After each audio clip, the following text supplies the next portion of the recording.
Apa-apa, sofa terlalu kecil untukmu, kamu tidak akan nyaman. Sambil berbicara, dia mengambil selimut tipis untuk dirinya sendiri dan berjalan ke sofa. Aku akan tidur di sini. Aku menatapnya, meringkuk di sofa dan merasakan sedikit rasa bersalah. Tapi kemudian aku ingat, dia adalah klien yang berutang padaku $30 juta.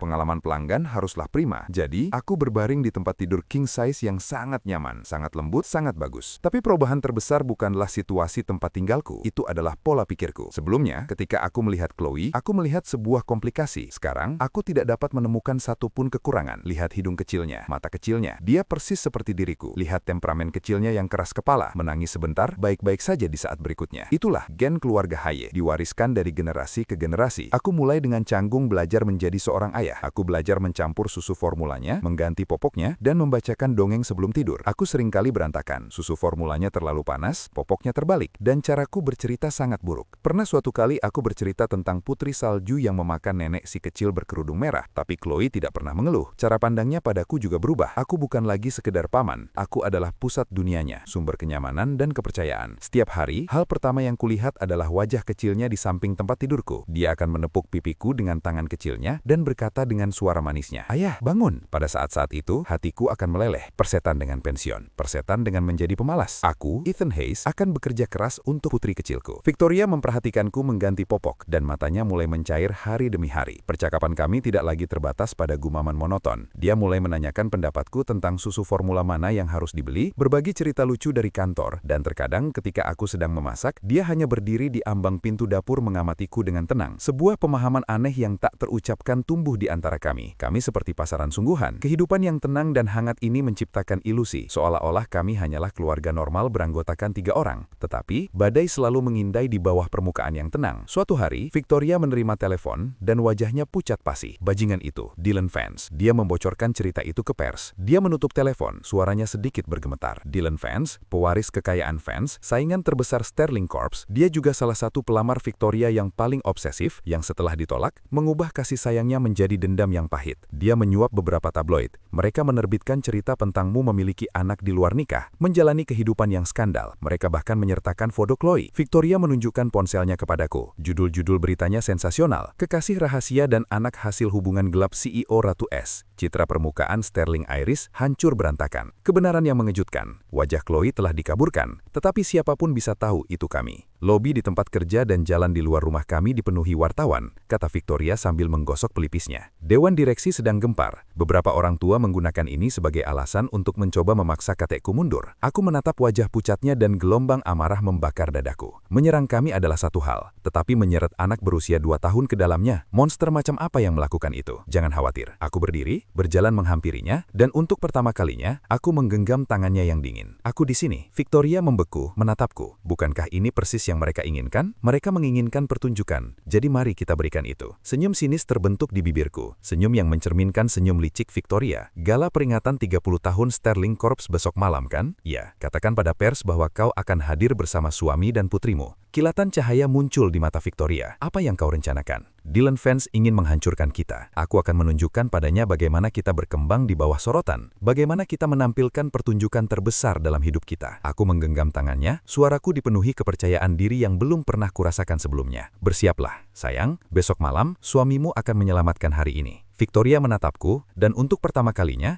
dia tersenyum seperti gadis muda, bebas dari semua bebannya. Oke, gala peringatan 30 tahun Sterling Corps adalah acara terpenting musim ini. Setiap nama besar di dunia bisnis kota itu ada di sana. Saat aku muncul di pintu masuk ballroom, mengenakan set jas yang dibuat khusus dengan Victoria di satu lengan, dan Chloe dengan gaun putri yang serasi di lengan yang lain, seluruh hala menjadi hening. Ratusan mata tertuju pada kami seperti lampu sorot. Aku bisa merasakan tatapan mereka. Penasaran, terkejut, jijik, dan dengan gembira mengantisipasi bencana. Aku bisa mendengar bisikan mereka. Apakah itu dia? Suami idaman itu? Kurasa dia terlihat tampan. Tak percaya, dia tipe pria seperti itu. Victoria pasti sudah menjadi gila. Menolak Dylan Vance demi ini. Lihat anak itu. Dia sudah besar sekali, sungguh memalukan. Tangan Victoria mengencang di tanganku. Tubuhnya tegang. Aku mencondong ke depan dan berbisik di telinganya. Kepala tegak, bahu tegap, tersenyum.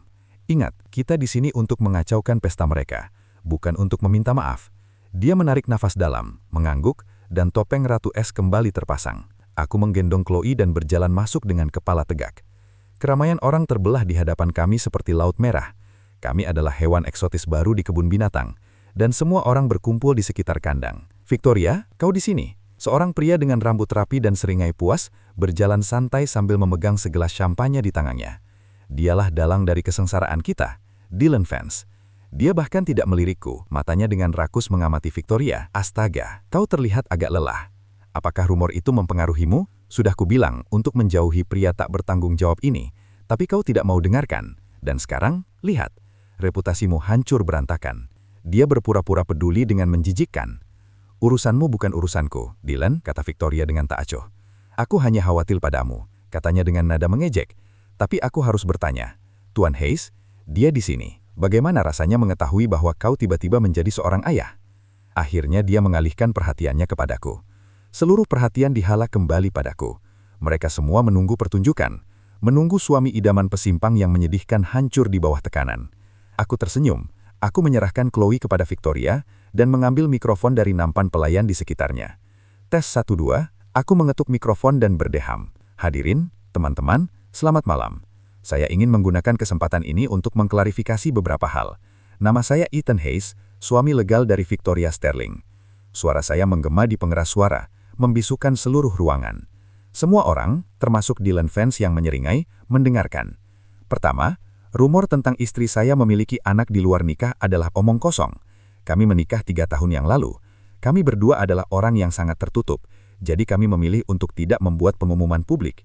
Jika Anda tidak percaya, silahkan periksa catatan publik besok pagi. Pagi, gelombang gumaman menyapu kerumunan. Menikah selama 3 tahun. Itu berarti anak itu sama sekali bukan anak haram. Wajah Dylan berkedut. Saya mengabaikannya dan melanjutkan. Kedua, mengenai rumor tentang saya sebagai suami pajangan, ya, saya akui ada sedikit kebenaran di dalamnya. Gelombang gumaman lain. Siapa yang mengakui hal seperti itu? Istri saya brilian. Dia cakap. Dia sukses. Jadi apa masalahnya jika saya hidup dari uangnya? Saya membusungkan dada dengan bangga. Itu hanya berarti aku punya selera bagus dalam memilih wanita. Kalian semua hanya iri. Tawa kecil memecah ketegangan, diikuti oleh riak tawa di seluruh ruangan. Bahkan bibir Victoria melengkung membentuk senyum tipis. Wajah Dylan kini sehitam petir. Dan akhirnya, aku berhenti. Tatapanku tertuju pada Dylan. Senyumku berubah menjadi dingin. Dan ini poin terpenting. Aku tidak peduli siapa kau, atau apa nama keluargamu. Tetapi jika kau berani menggunakan putriku untuk menyebarkan kebohongan lagi, jika kau pernah mengganggu keluargaku, aku mengambil sebotol champagne yang belum dibuka dari meja terdekat. Di tengah kehebohan, aku meremasnya dengan satu tangan. Pecahan kaca berterbangan, dan champagne membasahi tanganku. Aku mengibaskan cairan itu, dan dengan tangan yang masih dipenuhi pecahan kaca berkilauan, aku menunjuk ke Dylan Vance yang berwajah pucat. Aku berjanji padamu, nasibmu akan 10.000 kali lebih buruk daripada botol ini. Keheningan total. Semua orang terdiam. Mereka menatapku bukan dengan cemoohan atau ejekan, tetapi dengan ketakutan. Aku menjatuhkan mikrofon dan mengambil Chloe kembali dari Victoria. Gadis kecil itu sama sekali tidak takut. Bahkan, dia bertepuk tangan dengan gembira. Ayah, kau keren sekali. Aku mencium pipinya, menggenggam tangan Victoria, dan berjalan keluar dari ruang dansa di bawah tatapan terkejut setiap orang di ruangan itu. Tunggu, sebuah suara wanita yang jelas terdengar dari pintu masuk. Aku berbalik, berdiri. Ada seorang wanita yang tampak persis seperti Victoria. Dia mengenakan gaun putih panjang, rambutnya terurai di bahunya. Dia memiliki aura lembut, hampir malu-malu, kerentanan yang membuatmu ingin melindunginya. Kebalikan dari kompetensi Victoria yang tajam dan dingin. Dia menatapku, atau lebih tepatnya Chloe di pelukanku, dan matanya langsung berkaca-kaca. Veronica, bisiknya. Suaranya bergetar saat dia mengulurkan tangan ke arah kami. Otakku meledak. Veronica, ibu dari anakku, telah kembali. Suasana di ruang tamu yang mewah itu begitu mencekam. Aku, Victoria, dan seorang wanita yang menyebut dirinya Veronica duduk dalam segitiga yang tegang. Maria telah membawa Chloe ke kamarnya untuk tidur. Tatapan Veronica tak pernah lepas dariku sejak ia masuk. Tatapannya begitu kompleks hingga membuatku merinding. Itu campuran rasa bersalah, kerinduan, kegembiraan, dan sedikit kekaguman yang tak bisa kupahami.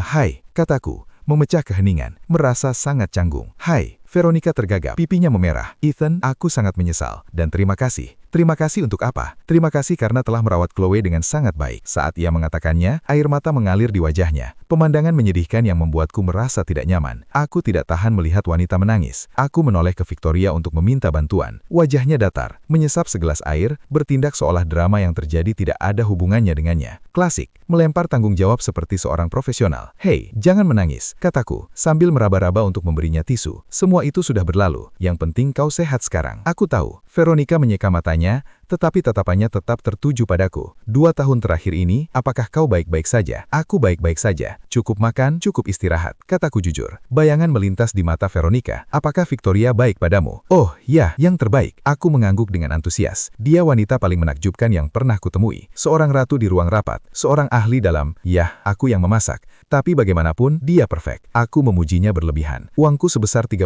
juta masih ada di tangannya. Apalagi, aku harus membuat klien senang. Victoria, mendengar kata-kataku, berhenti dengan gelas setengah jalan ke bibirnya. Ujung telinganya sedikit memerah. Veronica memperhatikan interaksi aneh kami. Ekspresinya semakin rumit. Ethan, aku kembali karena aku ingin. Dia menggigit bibirnya seolah mencuri dirinya sendiri. Aku ingin membawa Chloe bersamaku, dan aku ingin memberimu kompensasi. Inilah dia, saat menentukan. Rasa sakit itu kembali ke dadaku. Kau tidak perlu memberiku kompensasi. Aku memaksakan kata-kata itu keluar, berusaha terdengar tenang. Chloe adalah putrimu, seharusnya kau membawanya. Tidak, dia juga putrimu, kata Veronica dengan tergesa-gesa. Aku tidak akan pernah melarangmu untuk menemuinya. Dan aku bisa memberimu uang lebih banyak daripada yang ditawarkan kakakku. Aku mengkerutkan dahi. Mengapa semua orang berpikir mereka bisa begitu saja memberiku uang? Apakah aku terlihat seperti orang yang bisa dibeli? Ya, tapi ini berbeda. Aku tidak butuh uang, kataku sambil menggelengkan kepala. Aku hanya punya satu syarat. Apapun. Izinkan aku menghabiskan beberapa hari lagi dengan Chloe. Kata-kata itu terasa seperti amplas di tenggorokanku. Veronica menatapku. Kemudian matanya kembali berkaca-kaca. Ya, tentu saja. Victoria, yang selama ini diam, akhirnya berbicara. Veronica, kau baru saja kembali. Kau pasti telah. Mengapa kau tidak beristirahat di kamar tamu? Kita bisa membicarakan ini besok. Nada suaranya lebih dingin dari biasanya. Veronica menatapnya, kemudian menatapku, dan akhirnya mengangguk, membiarkan Maria menuntunnya ke kamar tamu. Sekarang hanya tinggal aku dan Victoria. Apakah kau benar-benar akan baik-baik saja dengan ini? Tanyanya lembut. Kenapa tidak? Aku mengangkat bahu, berpura-pura tidak tahu. Sebenarnya dia tidak pernah sepenuhnya milikku sejak awal. Mendapatkan seorang putri secantik dia selama 2 tahun, lalu kembali. Kurasa aku untung besar. Aku terdengar riang, tetapi hatiku terasa seperti telah dikosongkan. Apalagi masih ada 30 juta, tambahku. Memaksakan senyum. Dengan uang sebanyak itu, rencana pensiunku kembali berjalan. Aku akan mencari pantai, bersantai, dan menjalani mimpi. Apa yang bisa lebih baik daripada itu? Victoria hanya menatapku. Ekspresinya sulit dibaca. Malam itu, aku tidak bisa tidur. Aku gelisah di tempat tidur besar yang empuk itu. Pikiranku dipenuhi bayangan Chloe. Pertama kali dia memanggilku ayah. Caranya dengan bangga menunjukkan gambar-gambar coretannya kepadaku. Caranya memeluk leherku dan memberikan kecupan basah di pipiku. Aku menyadari di suatu titik bahwa gadis kecil itu telah menjadi bagian yang tak terpisahkan dari hidupku. Keesokan harinya, suasana aneh itu berlanjut. Di meja pagi itu, Veronica terus menumpuk makanan di piringku. Bertanya apakah aku cukup hangat, apakah aku tidur nyenyak. Perhatiannya menakutkan. Sementara itu, Victoria tidak mengatakan apa-apa. Dia hanya diam-diam mengupas udang untuk Chloe, sesekali menaruh satu lagi di mangkukku juga. Piringku adalah monumen kasih sayang dari 2 wanita yang identik. Aku hampir mengalami sakit mah akibat kecemasan. Chloe melihat dari ibu di sebelah kirinya ke ibu di sebelah kanannya. Wajah kecilnya menunjukkan kebingungan. Ibu, 2 ibu. Pertanyaan polosnya membuat ruangan menjadi hening. Wajah Veronica pucat. Tangan Victoria berhenti. Kulit kepalaku merinding. Aku cepat mencoba menjalankan situasi. Chloe, kau pintar sekali. Ini Mami dan ini Ani, kataku, sambil menunjuk ke Veronica. Ani. Chloe memiringkan kepala. Ya, Ani adalah saudara kembar Mami, jadi mereka persis sama. Penjelasan itu terdengar konyol, bahkan di telingaku sendiri. Beberapa hari berikutnya terasa seperti neraka. Veronica mencoba memenangkan hatiku dengan hadiah, pakaian desainer, jam tangan mahal. Dia bahkan menawarkan untuk membelikanku mobil sport. Tujuannya jelas, menggunakan uang untuk memberi kompensasi atas jasaku dan sekaligus mendapatkan kesetiaan ayah dari anaknya. Victoria tetap tenang seperti biasa, tetapi tindakannya berbicara lebih keras. Dia diam-diam menyetrika pakaian baruku, membawakanku sepiring buah saat aku bermain video game, dan memberiku handuk saat aku berkeringat setelah bermain dengan Chloe. Yang satu seperti api, yang lain seperti es. Yang satu menggunakan kekayaan materi, yang lain menggunakan tindakan perhatian yang halus. Aku terjebak di tengah-tengah, perlahan-lahan terkoyak. Ini bukan menjadi ayah, ini adalah ujian berat. Akhirnya, malam sebelum Veronica dijadwalkan pergi bersama Chloe, dia meminta untuk berbicara denganku di balkon. Ethan, aku akan pergi dengan Chloe besok, katanya. Matanya berkaca-kaca. Aku tahu, aku mengangguk, tenggorokanku tercekat. Bolehkah aku bertanya sesuatu? Silahkan. 2 tahun terakhir ini, kau dan adikku, apakah kalian berdua? Dia berhenti bicara. Aku tahu persis apa yang dia tanyakan. Kami benar-benar hanya berteman, kataku tegas. Aku di kamar tamu, dia di kamar utama. Itu hanya kesepakatan bisnis. Veronica menghela napas lega, tetapi kemudian ekspresinya berubah menjadi penuh harapan. Dan bagaimana denganku? Bagaimana perasaanmu tentangku? Dia menatapku, matanya dipenuhi harapan yang malu-malu. Aku terkejut. Apa ini sekarang? Sebuah pengakuan? Sebelum aku bisa menemukan cara untuk melewati situasi yang rumit ini, pintu balkon terbuka. Victoria berdiri di sana. Wajahnya dingin membeku. Veronica, aku perlu bicara denganmu dan Ethan bersama. Suaranya begitu dingin hingga bisa membekukan lava. Perutku terasa mual. Itu terjadi. Pertarungan terakhir. Di ruang kerja itu, kami bertiga sekali lagi membentuk segitiga yang stabil dan menakutkan. Kali ini, ketegangannya bahkan lebih berat. Aku akan mengungkapkan semuanya, kata Victoria. Dia duduk di kursi utama, tangan terkatup, tampak seperti hakim yang akan memberikan vonis. Ethan, Chloe adalah putrimu, tapi dia bukan anak kakakku. Benang terakhir yang putus di otakku akhirnya patah. Bukan anak Veronica, lalu anak siapa dia? Kecuali jika kepalaku menoleh ke arah Victoria, sebuah ide liar yang mustahil berakar di benakku. Veronica sama terkejutnya. Victoria, apa yang kau bicarakan? Victoria mengabaikannya. Matanya tertuju padaku. Dia mengucapkan setiap kata dengan kekuatan yang disengaja. Chloe adalah putriku dan putrimu. 2 tahun lalu, di balik tali beludur, orang yang bersamamu, itu bukan kakakku. Itu aku. Boom, sebuah petir menyambar puncak kepalaku, menghancurkan setiap sirkuit di otakku. Dia, bagaimana mungkin dia? Ratu es yang tak tersentuh itu, wanita yang menatapku, suami piala yang hanya dipenuhi rasa jijik. Malam itu aku menangis. Kau jelas-jelas menangis. Jelas sekali apa yang menghilang keesokan paginya. Hanya menyisakan seorang pelayan dan sebuah kontrak. Victoria tertawa getir. Karena aku takut menghadapimu. Aku panik dan tidak tahu harus berbuat apa. Sepanjang hidupku aku diajari untuk bersikap rasional, tenang, dan tidak pernah membuat kesalahan. Tapi malam itu, aku membuat kesalahan terbesar dalam hidupku. Matanya merah, suaranya bergetar. Lalu aku mengetahui bahwa aku hamil. Pikiran pertamaku adalah untuk menggugurkannya, untuk berpura-pura itu tidak pernah terjadi. Tapi aku tidak bisa. Itu anakku dan anakmu. Jadi, kau menciptakan saudara kembar untuk berbohong padaku? Aku merasa seluruh realitasku sedang dibangun kembali dari nol. Ya, Victoria, aku tidak tahu bagaimana menjelaskannya. Aku takut kau akan menganggapku wanita murahan. Takut kau akan membenciku. Dan yang terpenting, takut kau tidak akan bertanggung jawab. Jadi aku merancang pernikahan kontrak ini. Aku pikir dengan 2 tahun, kau akan perlahan-lahan terbiasa dengan kehadiran Chloe. Kau akan mulai mencintainya. Dengan begitu, saat kau akhirnya mengetahui kebenaran, kau tidak akan meninggalkan kami. Mulutku ternganga. Aku tidak tahu bagaimana harus mencerna semua ini. Wanita ini, bagaimana otaknya bisa membuatku menerima seorang anak. Dia menulis, menyutradarai, dan membintangi drama setingkat Hollywood. Dia bahkan mengarang cerita tentang saudara kembar dari udara. Aku menatap Veronica. Dia tampak terkejut. Mulutnya terbuka lebar. Tunggu, sebentar. Veronica akhirnya bersuara. Victoria, apakah kau mengatakan bahwa aku bukanlah diriku? Victoria menatapnya. Matanya penuh penyesalan. Veronica, aku minta maaf. Aku memanfaatkanmu. Kau bukan saudara perempuanku. Veronica Sterling, kaulah dia. Victoria menarik napas dalam dan menyampaikan kebenaran yang hampir membuatku pingsan di tempat. Kau adalah kepribadian keduaku. Kepribadian kedua, Veronica, dan aku berteriak bersamaan. Suaraku dipenuhi keterkejutan. Suaranya dipenuhi kebingungan. Ya, Victoria mengangguk, ekspresi kesedihan terpancar di wajahnya. Saat aku masih kecil, aku mengalami kecelakaan. Aku diculik. Setelah itu, aku mengembangkan identitas disosiatif. Dia adalah kamu, Veronica. Kamu mewakili semua emosi terpendamku, kerentananku, ketakutanku, keinginanku untuk dicintai. Sementara aku, Victoria, bertanggung jawab untuk menjadi kuat, rasional, dan melindungi kamu. Kita berbagi badan, tetapi ingatan kita tidak selalu terhubung. Sebagian besar waktu, aku yang memegang kendali. Kamu hanya muncul ketika aku berada di bawah tekanan ekstrim, atau ketika aku lengah. Victoria menatap Veronica, ekspresinya melembut. 2 tahun lalu, perusahaan sedang krisis. Aku hampir mengalami gangguan mental. Malam itu, aku pergi ke bar untuk minum, dan kemudian kamu muncul. Kamulah yang bertemu dengan Ethan yang juga patah hati. Kamulah yang tertarik pada sesuatu dalam dirinya, dan kamulah yang menghabiskan malam itu bersamanya. Ketika aku bangun keesokan paginya, aku berada di hotel yang aneh dengan seorang pria asing di sampingku. Aku ketakutan, aku lari.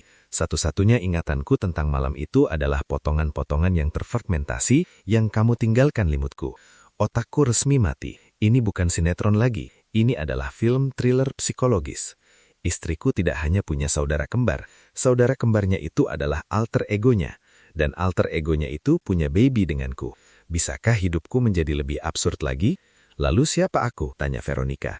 Sambil menunjuk dirinya sendiri, matanya kosong. Kau adalah aku dan aku adalah kamu. Kita adalah satu. kata Victoria, berdiri dan memeluknya dengan lembut. Maafkan aku membuatmu hidup dalam kebohongan. Aku menciptakan cerita saudara kembar, sebagian untuk menipu Ethan, tetapi juga untuk memberimu identitas, sarana untuk eksis di dunia ini. Tubuh Veronica bergetar. Dia menutup matanya. Air mata mengalir tanpa suara di wajahnya. Beberapa saat kemudian, dia membukanya lagi. Ekspresinya berubah.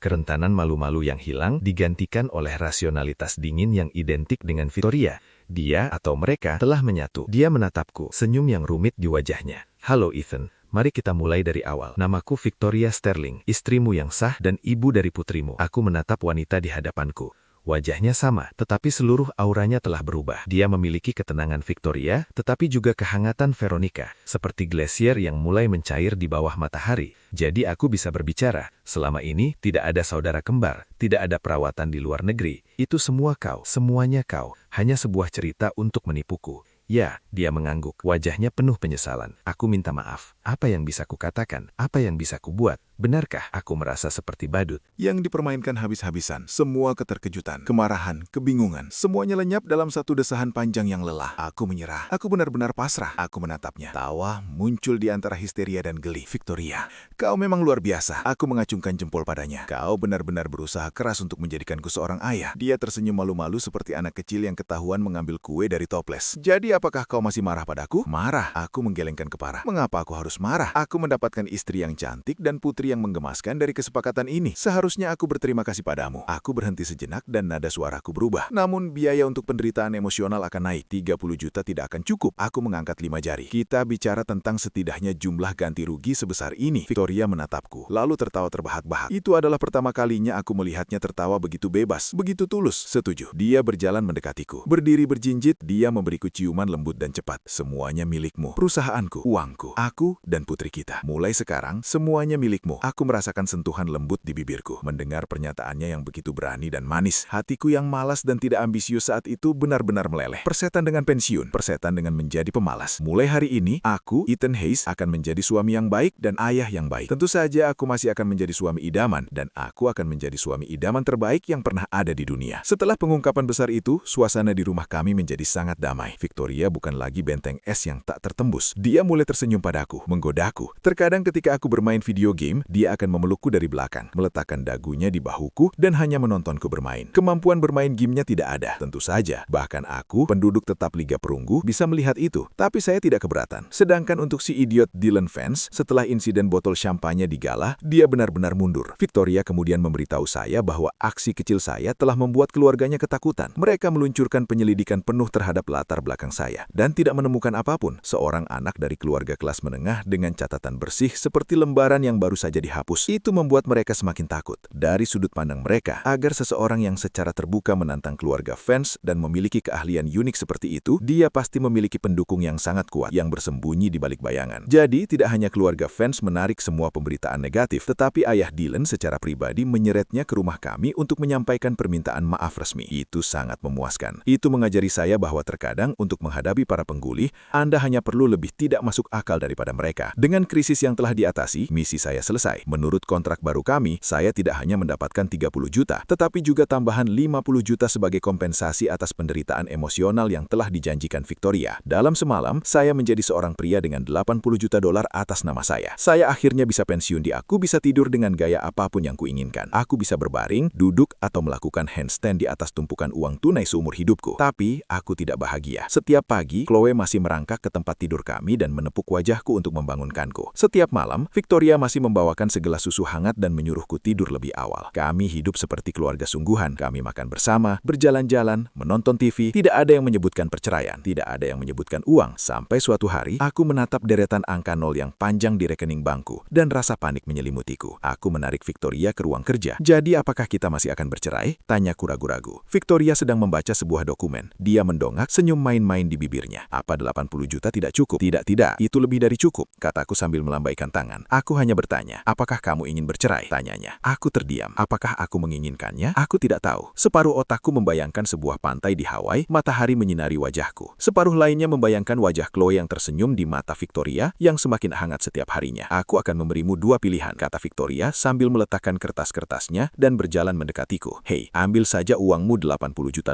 dan pergilah. Jalani kehidupan pensiun yang selalu kau inginkan. Aku berjanji tidak akan pernah mengganggumu lagi. Jantungku berdebar kencang. Dia berhenti, menatap langsung ke mataku. Untuk tetap tinggal. Uang itu masih milikmu, tapi kau harus menjadi milikku. Jadilah ayah kandung Chloe dan suamiku yang sebenarnya. Dia mengulurkan tangannya. Pilih Ethan. Aku menatapnya. Di matanya, aku melihat harapan, kecemasan, dan kerentanan yang jarang dia tunjukkan. Tiba-tiba aku mengerti. CEO berkuasa ini, pendongeng ulung yang telah mengatur seluruh hidup kita, sama bingung dan takutnya dalam hal cinta seperti aku. Dia takut ditolak, takut disakiti lagi. Aku tersenyum. Aku tidak mengambil tangannya. Sebaliknya, aku melangkah ke depan dan memeluknya erat. Victoria, apakah kau bodoh? Bisikku di telinganya. Istri yang cantik, putri yang menggemaskan, $80 juta, dan aku tidak perlu bekerja. Bukankah itu puncak dari pensiun? Aku memilih untuk tetap tinggal. Aku tidak akan pergi kemana-mana. Aku merasakan tubuhnya rileks dalam pelukanku. Kemudian, dengan segenap kekuatannya, dia membalas pelukanku. Kemudian aku bertanya kepada Victoria, kepribadianmu yang lain, Veronica, apakah dia akan kembali? Victoria, yang bersendaran dalam pelukanku, berpikir sejenak. Aku tidak tahu. Terapisku bilang dia akan selalu menjadi bagian dari diriku. Tapi selama aku kuat dan bahagia, dia tidak perlu muncul dan mengambil alih. Bagaimana jika dia muncul dan mulai mendekatiku lagi? Bercandaku. Kalau begitu, kau harus menghadapinya, katanya sambil mencubit pinggangku. Kaulah yang pertama kali terlibat dengan kami. Aku tertawa berbahak-bahak. Kehidupan kami akhirnya menetap dalam ritme keluarga yang nyaman. Kami berdebat tentang apa yang akan kita makan untuk makan malam. Kami bertengkar tentang prasekolah mana yang akan kita daftarkan untuk Chloe. Dan di sore hari akhir pekan yang santai, kami tidak melakukan apa-apa. Ketika kami berdesakan di sofa menonton kartun berjam-jam. Para penetua Sterling meskipun mereka menggerutu tentang kami melakukan hal-hal terbalik, tidak bisa menyembunyikan senyum lebar mereka. Kakek Victoria khususnya memamerkan cicitnya Chloe kemana-mana membanggakan bahwa dia tahu sejak hari pertama bahwa aku, Ethan Hayes, ditakdirkan untuk menjadi orang besar. Impianku untuk pensiun sendirian menjadi pensiun keluarga, dan meskipun istriku terkadang menyeretku ke kantor untuk menjadi pendampingnya, dan putriku mengajakku bermain My Little Pony selama berjam-jam, melihat wajah-wajah mereka yang tersenyum, aku pikir kurangnya kebebasan ini cukup hebat. Suatu malam setelah menidurkan Chloe, aku kembali ke kamar kami. Victoria sedang berbaring di tempat tidur dengan masker wajah sambil membaca buku. Dia melihatku dan memanggilku. Kemarilah. Aku mendekat dan dia menarik lagi sebuah map berkas dari bantalku. Jantungku berdebar kencang. Apalagi ini? Please, jangan sampai ini rahasia menghancurkan dunia lagi. Hatiku tak sanggup menanggungnya. Menyerahkan map itu kepadaku dengan seringai licik.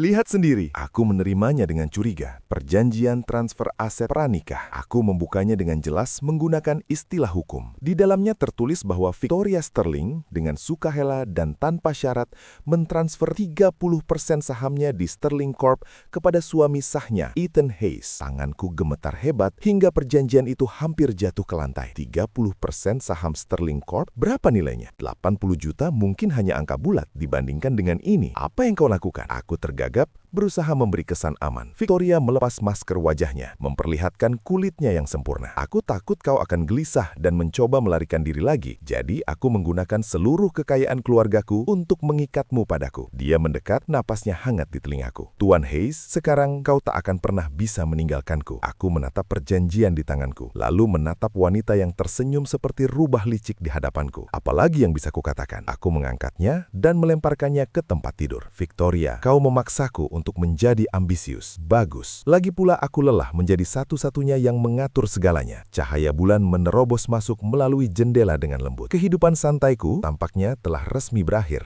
tetapi kehidupan baru yang jauh lebih menarik baru saja dimulai.